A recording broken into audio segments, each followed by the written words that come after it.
Hi, this is Justin Colletti of SonicScoop. Thanks for joining me for this week's episode of the SonicScoop podcast. And today, we're going to be talking about the top 5 mistakes you can make in recording.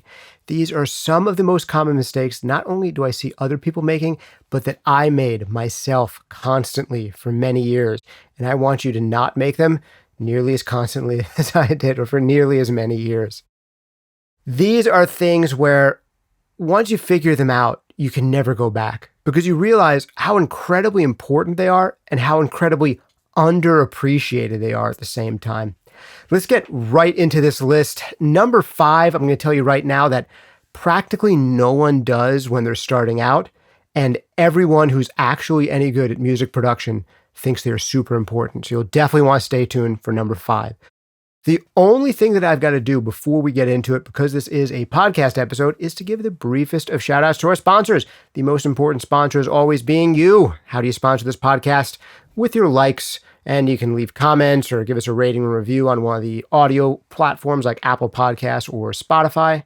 But the best way to sponsor it is by sponsoring yourself. Check out one of our great full-length courses like Compression Breakthroughs that will change the way you hear and use compression forever. Mixing Breakthroughs that's going to give you a complete system and roadmap for mixing that is going to take your finishing rate way up, your quality and creativity way up in mixing while taking your time to complete each mix way down. Is all that possible? Absolutely. There's thousands of happy students who have taken this course now, and it really does change people's lives and the way they mix forever for the better. We also got Mastering Demystified, where I'll tell you everything that I know about mastering. You get some great audio examples in there and really go through the process start to finish so you know what you're doing in mastering.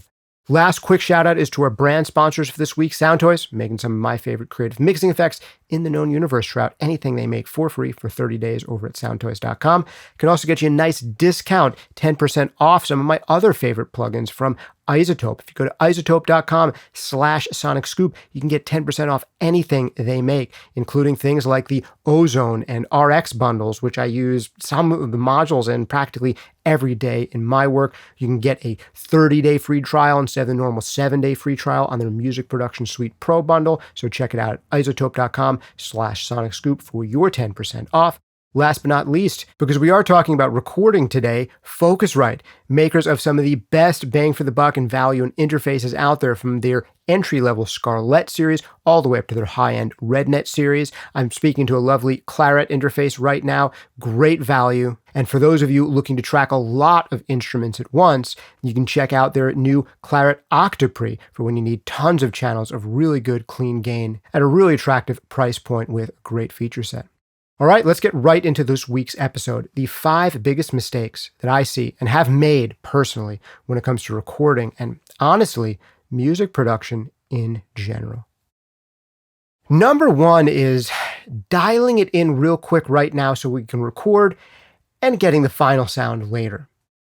This is also known as fixing it in the mix. This is what leads to having to fix it in the mix, which is the topic of a very recent podcast episode I did. If you don't want to have to listen to the whole podcast episode about fixing it in the mix and how to do it because you don't want to have to end up fixing in the mix, don't take this approach, this idea of, well, just dial it in real quick right now. It doesn't sound perfect, but we'll get the final sound later.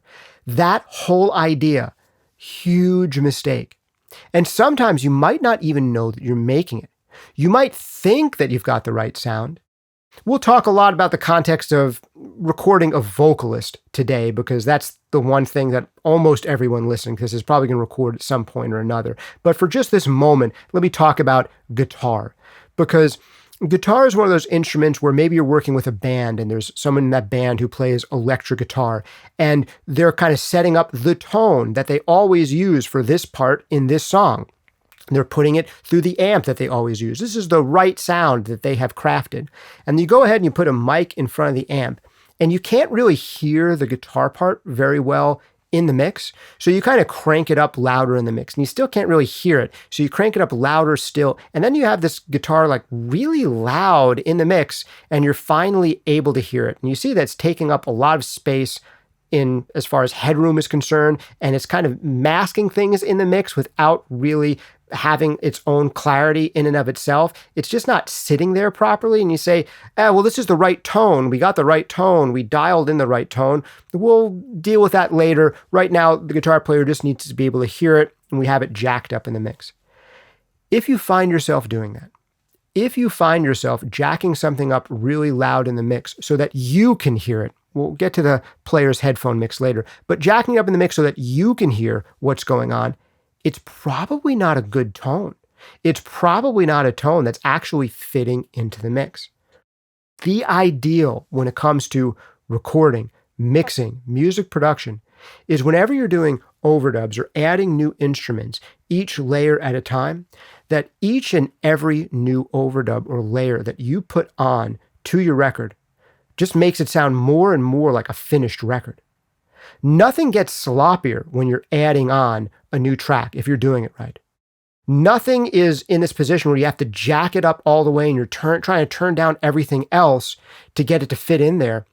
Because chances are either A, your gain staging is bad in that case, but that's really quick and easy to correct. But B, more likely, the tone is not working, it's not sitting, it's not jiving with the song. If you can get into a place where every single new instrument you add, you're like, it sounds like someone already played that. It sounds like it's already part of the record, not like we're tracking it right now, then you know you're getting appropriate tones, appropriate sounds. And I want you to develop that sense in your recording. Whenever you're adding in a new element, even if you're doing EDM productions at home and you're just adding in a new synth, when you add in that new synth, you should be able to set it at an appropriate level in the mix where it totally sounds good and totally works with everything else. And while you're playing it, it almost feels like it was already part of the song, where every single new element you're adding just makes it sound more and more like a finished track. And that's really what you want to shoot for. If you find yourself saying, it's not there, but we'll find out why later, you're probably going to have a bad time later. And honestly, you're probably having a bad time right now while you're recording it, and you know it. So as much as possible, try to avoid that mistake number one. If you get good at this, you're going to be among the greats, baby. Trust me, absolutely. You get good at this, you're going to make great sounding records. Now, this gets me to big mistake number two. And this one is almost the contradiction of what I just said. And I had to put these two back to back because they're two different sides of the same coin, or at least two different things you have to balance against one another. So mistake number two is not getting the vibe right. And this could mean that you're focusing so much on technical aspects that you're making the studio experience lame and you're hurting the performance of the artist that you're working with. And that might be you might be a self-recording artist, or it might be other artists that you're recording. This is the big mistake number two of messing up the vibe. And there's a couple ways to do this. There are technical ways to do this, and there are kind of interpersonal ways to do this. On the technical side, this is partly technical, partly creative, is the thing we were just talking about. It is important to dial in great sounds as you're going in, rather than trying to get it right later on and just getting it okay enough and done for now. But you have to temper that with, are you making that discovery of tone a fun experience for the person that you're recording? For example, there might be a singer who comes in and you're trying to figure out which mic sounds best on her. And you might put up 5 microphones for her to sing into each one and figure out which sounds best, not only in isolation. You don't want to just hear each of these mics in isolation. You want to hear each of these mics in context. Which one sits in the actual production you're working on the best? Can you make that process fun for her? One way to make it not fun would be to put up 12 microphones. That would probably be unfun to the average singer. Even a singer who is really interested in discovering a lot about new microphones, that might take them enough out of the mode of what we're here to do today is to perform and to give good emotional performances. We're not here today to actually just totally geek out on studio gear. We're here to capture the essence of your soul. Like, that's the ultimate goal. So even someone who's excited to try out 12 different microphones on the day of their big vocal session is maybe not the day to do it. Depending on the time you have, you might take your best guess of 3 microphones. That might help establish a better vibe and tone for the session. Or depending on the day or the context of the recording, it might be 5 microphones. Or if you have 2 weeks booked out somewhere and on the first day of vocals, you try out 12 for fun because you have time, fine, go for it. But you definitely want to, as much as possible, get some of this technical stuff out of the way. And it's not just that. It's the routing. It's the headphone mixes. It's having all of that technology totally disappear. So the technical side of just making sure that you don't run into technological issues, you don't run into your computer crashing in the middle of a vocal take, that if you need to do things to like make your computer more efficient, that you're freezing certain tracks or bouncing certain tracks or committing certain plugins, if you have to do that kind of stuff, you've already done it. If you need to get a separate headphone mix going for the singer, you've already got that set up. If you want them to be singing through vocal effects so that they can hear vocal effects and get more confidence that way, that stuff is already set up. And it's not just that technical stuff that goes into getting the vibe right. It is more interpersonal stuff and mood stuff. When someone needs to take another take, how do you do it? When someone didn't hit a note and they're just not getting there, they're slightly high or they're slightly low, how do you coach them on that? Do you berate them? Do you figure out a diplomatic or inspiring way to get a better performance out of them? Now, this kind of skill is often what separates a producer from an engineer. But these are things to think about.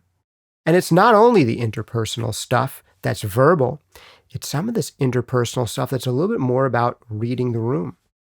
It could be about dimming the lights, changing the color of the lights, noticing that a garbage can is overflowing, noticing the smell of the space, noticing that there's someone in the studio that's making the performer feel uncomfortable, noticing when you have to take a break and come back to it.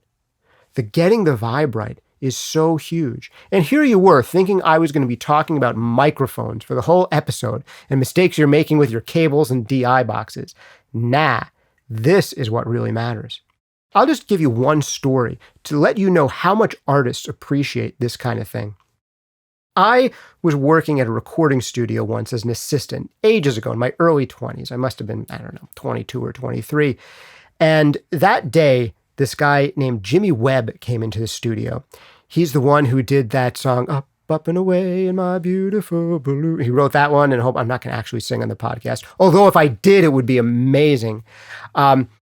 He did that and some other big songs back in the 70s.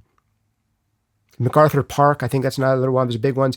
And he was working on a musical. I think it's a musical that was never actually released, so I'm not going to tell you what it was. But he actually came into our studio for like a listening session. He wanted to listen to them in a really good studio environment. So he came to our control room to kind of listen down to these final demos, for the lack of a better term. And he was sitting there in our big, bright spaceship of a control room, listening to these tracks. And I could just tell it wasn't the right mood. And I came in and went over to the light switches and I just dimmed them down. I dimmed them down to about maybe 30% of their normal. So it was this kind of slightly dark vibe now. There was just enough light to kind of see, but really more of the highlights were kind of coming from the studio gear. And I just dimmed them down to a place where I felt like, wow, this would be cool to listen to music in. And this isn't super fancy technology, right? You can get even more fancy today with some Philips Hue bulbs. But he turned around, he was like shocked. And then he settled in. And then he was listening, and his whole body, his posture changed. His shoulders kind of dropped and went back, and you could see him listening more deeply. And I kind of realized it was kind of my job to stay out of the way for this one. And I kind of let him be in there by himself. And when he was done, about 30 or 40 minutes later, after listening to this whole thing in its entirety for the first time. He came up to me and he gave me $100, just like $100 cash. He was like, "Thank you so much for doing that. Thank you." And he didn't even say a lot, but he was like, you could tell he really meant it. That's how much he valued me dimming the lights down and like thinking about him and his experience. And that was just for listening. Now imagine he's got to be in there singing. How much more of a value is that to that person? And I'll tell you, on this not getting the vibe right thing, there are a lot of audio engineers, music producers, who have told me that they started their career as an audio engineer or as a music producer because they had a terrible experience in the studio recording their own band. And this was, 20 or 30 years ago, where not everyone in the world seemed to be doing audio engineering and music production. Like the one guy with a studio in their area who they could go to, who was supposed to be competent, just like wasn't nice to them. Like didn't vibe with them, didn't seem to be into what they were doing, talked down to them, was condescending, seemed like he was the most important person in the room. And I've met a bunch of audio engineers, music producers, particularly those people who are right now in their 40s and 50s and 60s who had that bad experience, and it made them become audio engineers and music producers, not because they wanted to be a jerk to everyone else, but because they didn't. And they were like, no one should ever feel like that. So they became audio engineers and music producers and became more successful ones often than the guy who didn't treat them well, because they got how important that was. All right.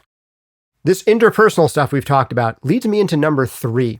And mistake number 3, this is one of the biggest recording mistakes, period. This one's huge, especially if in your 20s right now, you're going to make this mistake. And the older you get, I hope the less you make it. This is the mistake of keeping on making new takes when you're tired. And each one of your new takes sucks. I'm going to give you a story here right now where in my early 20s and mid 20s and probably my late 20s too, I probably could have been a better producer. There's some things that I did well, but there were some things where like I worked with a lot of young indie rock bands in Brooklyn, right? Who were making a record, and like when I was advertising my services to these people, I'd tell them, hey, we can do like a 12-hour day. Like we'll do a 10-hour day. I think I brought it down to a 10-hour day at a certain point. But like if we need to go over, we can. I'm not that, stingy about it. So I'd somehow at times have these 12-hour days in the studio, just charging a day rate. And I was totally fine with that because I was totally committed to it. Like this was my life. This was what I was doing. But I'd almost inevitably recognize that like after about hour number 8, pretty much everything they did was worthless, and we'd basically have to throw it away. And we'd have to retake entire songs the next day because we spent the last 2 or 4 hours doing more takes that the band really wanted to do. They're like, we want to get the most value for our money, the most value for our time. We're only going to spend, 3 days or 4 days or 6 days recording this thing. Let's pack as much into each day as possible. And they would have worse results and not get any more done. And then not be in as good shape for giving great performances the next day. And I will say that this happens to be the issue more often with younger dudes. I hate to be sexist about this, but it's mostly the guys, particularly in their 20s, who make this mistake. And they'll doubly make this mistake when they have another young guy in their 20s going along with them on it. And I realized this the first time I really worked with an accomplished female singer-songwriter who had put out some albums before. And I remember we had my day booked, my 10-hour flat rate for a day at the studio. And right around the 7th hour, she was like, well, yeah, I think I'm done for the day. And I was like, what, you're not going to try to nickel and dime me for another 6 hours? I mean, we have 3 hours left for the day rate. She's like, no, I think I've done enough good performances for today. And I think if I try to do any more, they're not going to be that great. And I can just kind of feel in my body that I've given my best performances, my voice. I'm good. I was like, well, you're good? You're going to go home? And I had 3 hours left in the day that I wouldn't ordinarily have to live and do other stuff. And she was totally right. We totally skipped that part in the day where we would have done 3 or 4 more takes that would have sucked, that we would have just ended up throwing away and having to redo the next day. And I was like, whoa, I've learned something here.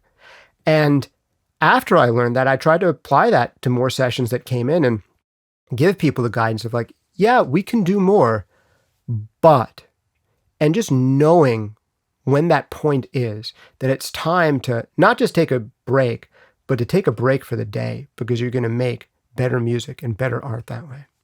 So that's number 3. Keeping on making new takes, trying to use every last minute of studio time possible, instead of doing your best work and quitting when you're slightly ahead and super excited to come back the next day. All right, number 4 is related to not getting the vibe right, but it really has to be its own thing. And that is not getting your headphone settings right. I told you we'd talk about this later, but mix cues for artists are absolutely essential. Getting them hearing things correctly in their headphones, although I could have possibly piggybacked this on to number 2, I just feel like it needs its own section because of how important it is. Ideally, you have multiple different headphone mixes available if you're recording multiple artists at once. The best thing possible, potentially, are those little stations where they can mix themselves, get their own mix together. That's one cool thing to do. But those can also actually backfire. Not all musicians know how to set up their own headphone mix. And the first time in, sometimes they're going to crank up their own instrument super, super loud, and they won't be able to hear anything else other than their own instrument because that's what they think they want. But then they're not really gelling as well as they might otherwise do with the other players if they dial it back a little bit further. So if you are going to give people independent control of their own headphones, at some point, go in there and just check what each of their headphone mixes sound like, because some of them might sound stupid and might be counterproductive. And you might be able to say to them like, hey, I noticed that you have this really jacked up or this not in there at all. I might recommend trying it this way one time and just seeing if you hear things a little better or gel a little better. Like giving them that little bit of extra advice or a little bit of extra assistance, that can be super useful. Or if they're, again, really jacking up their own instrument in the mix and not other things, are there problems with some of the tones in there? Is their bass sound too bass heavy and too booming? It doesn't have enough articulation and detail for them to hear what's actually going on in there. And is that something that you should potentially address at the tone of the instrument and not just from the headphone mix? So this one brings us back to number 1 and gives us insights about when tones might want to be adjusted.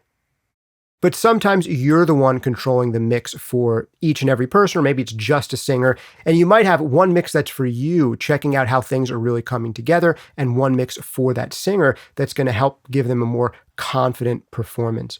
And doing things like letting singers hear themselves a little bit wet, a little bit of reverb, a little bit of delay, and taking some care not to just throw up a reverb or throw up a delay, but one that really makes sense for the vibe of the song. Going in there and taking the trouble to actually EQ the reverb return, so there's not like a ton of splashy sibilants making them self-conscious in their reverb return, or not a ton of low end in the reverb return that's really cluttering things up and making it sound a little murky and disorienting. Really setting that effect like you would in a real mix, and saving those settings, or even printing that separately as a potential template to use for the final mix, or even as a track that you keep there in the final mix and blend in. If you can get good vocal effects while they're recording, that's huge. And that's something that I wish I spent more time doing earlier on in the process. And not just more time doing when the singer was there, but setting up in advance of the singer even being there, in advance of them even being in front of the microphone. So maybe I have 2 or 3 different effects chains set up, and I can toggle between them really quickly because I set up a template that had that kind of stuff in advance, and it would just be easy for me to flip stuff on, rather than starting every vocal tracking session from scratch.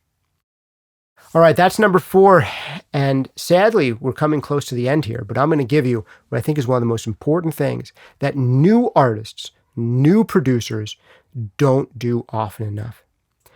And this mistake number 5 is not experimenting with tempos and tunings and keys to find the right one for the performers and for that song. I come to this originally from the context of working with a lot of bands, full bands tracking in the studio together, or at least getting basics in the studio together.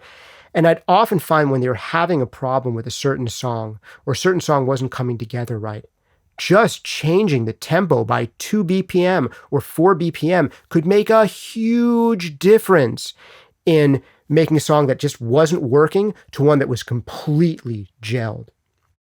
And this is not to say that a song can only work at one tempo. You can often have 2 or 3 wildly different tempos work for a song. Like you have a down-tempo version of a song and an up-tempo version of it, and they can both be amazing. Case in point, Guns N' Roses' Welcome to the Jungle. I saw a band called Chibo Mato play that song live. I think it must have been the early 2000s. And they played a super slow, down-tempo, like half-speed version of the song. And it was amazing and so much better than the actual song, in my humble opinion. But it's not just about these wildly different rearrangements of things. It's any song, any particular arrangement has a tempo range that could work. But on any given day, the artists are really going to lock in at best at a specific tempo. And it's not 144 BPM, it's 146 BPM. And when we do it at 144, it falls apart. Or there's this range where it could work anywhere from 100 BPM to 118 BPM. And we just really need to narrow that down substantially and find out what area it really wants to be in. And we might want to try things that are further away as well. And the more you do this, the more you'll get a sense for jumping there immediately. And you'll say, this feels a little rushed. If we slow it down by 2 BPM, all of a sudden, you're all going to feel on top of it. You're going to feel like you're really commanding this song, that this song is yours. But right now it feels like you're rushing through it and you're trying to keep up with it. And that's not what we want. It's taking away your power, or vice versa. But the more you experiment with that kind of thing, the better and the sooner this is going to come together.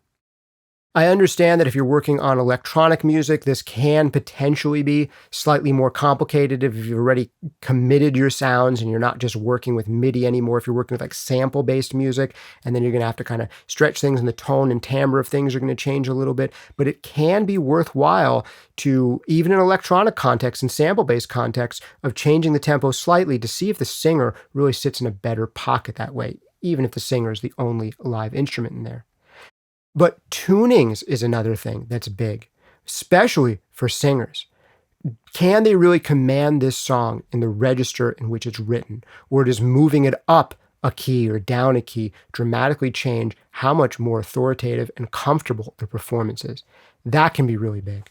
This is something that seasoned pros think about immediately in the pre-production process before they ever get into a studio to do final takes, but it's something that a lot of beginning producers and artists do not think about at all. So I want you to be in that seasoned pro camp of, we're not even going to figure out this tempo thing and this tuning thing when it's time to record. This is part of the pre-production process. And we've tried a few of them with the performer who's actually going to perform it before we've decided on, and then before we're recording it for real.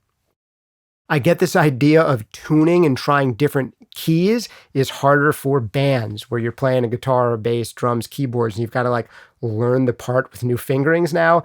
And I get that can be difficult for people.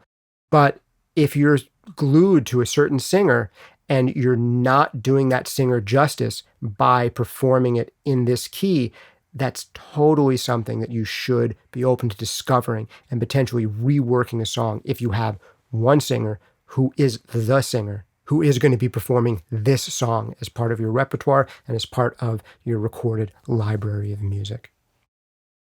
Man, these are just a handful of the mistakes that I have made again and again that eventually I stopped making. And when I stopped making each one of these mistakes, towards the end of the period when I was recording and producing, my recordings and productions got way better. Way better to the point where people thought I was really good at mixing. So I started to mix more. But it wasn't actually that I had gotten really good at mixing. I'd gotten better at recording and producing and getting things right better before the mix stage that made my mixes seem so much better. And then because my mixes seemed so much better, I got into the stage where I started mixing other people's work and mixing for other people who record and produce, and then all of a sudden being confronted with so many of these mistakes again and again and again at the level that I was working at when I first started out mixing. I've since segued into mastering, and that's, I think, my home probably for the rest of my audio life, which I love. Although, I don't know, when I'm an old guy, maybe I'll go back to producing someday and have some fun with that. But I gotta tell you, if I ever do go back to producing or recording, these are gonna be 5 things I make sure I never forget about. All right, I hope you never forget about them either. If you enjoyed this episode of the podcast, I got some great stuff for you. If you didn't mind hearing me talk for this long, you would probably enjoy one of my full-length courses like Mixing Breakthroughs, Mastering Demystified, or Compression Breakthroughs. Each one of them come with a full 30-day money-back guarantee. Each one of them, I absolutely guarantee, will literally change your life in mixing, in audio, in music production forever, for the better, 100% guaranteed. And thousands of other students have said exactly that about taking these courses. Can't recommend them enough. Compression Breakthroughs, if you want breakthroughs in the way that you hear, understand, and use compression. Mixing Breakthroughs, if you want a roadmap and a step-by-step process to mixing that's going to take your time to complete each mix way down while your creativity, confidence, and results go way up. Or Mastering Demystified, where I'll teach you everything that I know about mastering to get you started, whether it's mastering tracks for yourself, mastering tracks for others, or really just understanding the process inside and out as a producer so you know what to expect and what to ask for in the mastering process. Last but not least, I'd love to give you some discounted stuff for being here. Go get 10% off any iZotope plugins you want over at izotope.com/sonicscoop. That's izotope.com/sonicscoop for 10% off any of iZotope's plugins, some of my favorites out there, or get a 30-day free trial instead of the usual 7-day free trial to their Music Production Suite Pro bundle. Also, big thanks to another maker of plugins, great one, Sound Toys, making some of my favorite creative mixing effects in the known universe. Try out any of their super fun sound toys over at soundtoys.com. Try out anything they make for free for 30 days. I know you're going to love their stuff. Last but not least, if you're looking to do more recording and you need more channels or just a good interface, check out Focusrite. I'm speaking into a lovely Claret interface right now. They've just come out with the new Claret Octopre for people who need lots of channels at a great price with a great feature set and great sound quality. It is hard to beat these guys for bang for the buck and value in interfaces, from their entry-level Scarlett line all the way up to their high-end RedNet series. Thanks again for hanging out with me for this week's episode of the SonicScoop podcast. This has been Justin Colletti of SonicScoop. See you next time.